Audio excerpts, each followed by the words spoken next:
Hello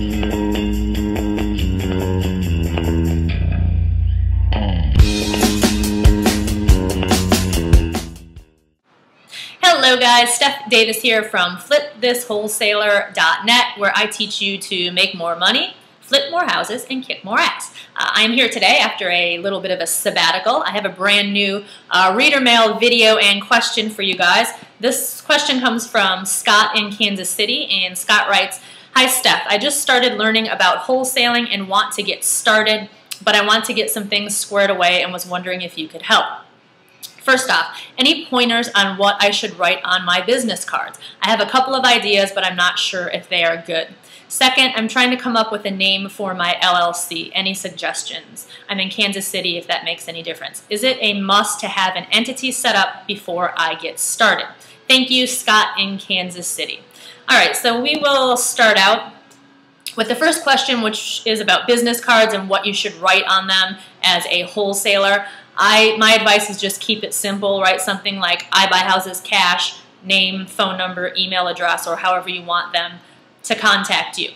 One thing that I would like to caution you about, and anyone else who's watching this who's just getting started, try not to get caught up in the minutia of things like figuring out what you're going to write on your business cards, figuring out what color your business cards should be. And I was guilty of this when I first got started. I honestly think it took me like a month to finally decide on a design for my business card, when in actuality, nobody really cares what your business card says. I should say no one is going to care more about what your business card says than you do. Think about it. When the last time someone gave you a business card, did you really sit there and analyze it and think to yourself, "Ooh, this person says they're an investor, but I wonder if they're really a wholesaler. Look at their company name. That's kind of stupid." You take the business card, you look at it for 2 seconds, and you put it in your pocket or throw it in the trash can or put it in your purse or whatever. So my advice to you, come up with a simple "I buy houses cash," put your name, phone number on, get them ordered, and move on to the next thing, and focus on those money-making activities like making offers, marketing to motivated sellers, building a buyer's list, learning your market, stuff like that that's going to make you money. By the way, I looked online right before I did this video. You can still get this is how it was back when I got started too, on vistaprint.com. It's VISTAPRINT. I'll put a link below this video. .com. You can get 250 business cards for $10, and the shipping is free. So that shouldn't take you any more than maybe an hour or two to go on there, design your card, get them ordered, and then move on to the next. As far as the LLC goes, I am not an attorney and I am not an accountant, so take this with a grain of salt.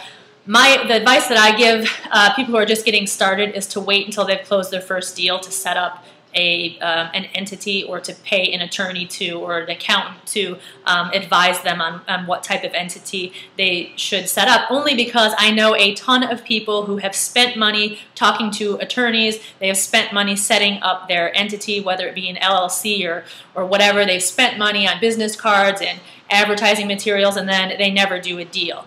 I think personally that you should focus your efforts and your money into marketing for deals, get that first deal closed, and then take some of that cash, talk to an attorney, talk to an accountant, and then set up that entity. Again, take my advice with a grain of salt, because I'm not a licensed professional. So as far as what to name your LLC, this is kind of along the same lines as the business cards. I don't think it really matters a whole bunch. Any of the the people, say private sellers that I deal with, they don't give a crap what the name of my company is. They just want to know, that I'm going to buy their house from them, that I'm going to close on the house, and that they're going to be able to move on with their life. So, something, if you're in Kansas City, this might be taken already, but Kansas City Home Buyers, or I Buy Kansas City Homes, or something like that. But at the end of the day, stuff like that, just try not to spend too much time, on things like coming up with an entity name or what you should put on your business cards, because the activities that are going to make you money are, going out and looking for deals, like I said, learning your market, building a buyer's list, stuff like that. So Anyway, I hope that answered your question. If anyone has anything to add to what I've said, please feel free to leave a comment below. If you're on YouTube watching this, I have the comments disabled because it gets too confusing for me to go back and forth from here to my blog. You can leave a comment on my blog. It's flipthiswholesaler.net. For any of you who have not picked up my new Cash Buyer Ninja training yet, I highly suggest that you do so. I'm going to leave a link to it right below this video. It's about 3.5 hours of brand new training material where I show you how to build a kick butt buyers list. It's great training for a great price. So again, if any of you have any comments you'd like to leave, feel free to leave them below this video, and I will see you guys next time. Take care. Bye.